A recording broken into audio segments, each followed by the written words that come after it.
36 जिल्हे, 36 बातम्या. News G9 Maharashtra. उत्तर तुमच्या प्रश्नांची.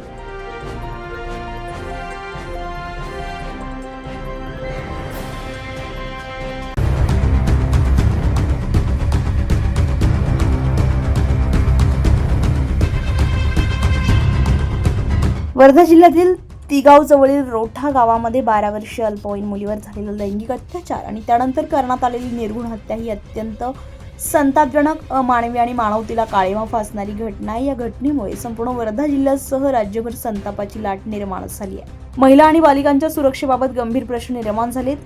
गुरुदयालाल सिंग जुनी यांनी वडनेर येथे मोर्चा काढून या घटनेचा निषेध करत आरोपीविरुद्ध कठोर कारवाई करण्याची मागणी करण्यात आली आहे. वडनेर पोलीस स्टेशनमध्ये निवेदन देण्यात आलं आहे. गुरुदया सिंग जुनी, पंढरी शिवणकर, नारायण कुंभारे, संजय लोकरे, ज्ञानेश्वर माणिकपुरे, रायबहादूर जुनी, अजिंक्य गुजरकर, आनंदसिंग टाक, सिद्धांत भगत, रुपेश मेश्राम, हेमंत ब्राह्मणे, प्रशांत दरोडे, राजेंद्र भोरे, किशोर शेख, दिनेश चंदनखेडे, सचिन महाजन, बिरो तालुका प्रतिनिधी सचिन महाजन, हिंगणघाट यांच्या उपस्थितीमध्ये या घटनेचा निषेध करत आरोपी विरुद्ध कठोर कारवाई करण्याची मागणी करण्यात आली आहे. न्यूज G9 महाराष्ट्रासाठी किशोर शेंडे, वर्धा.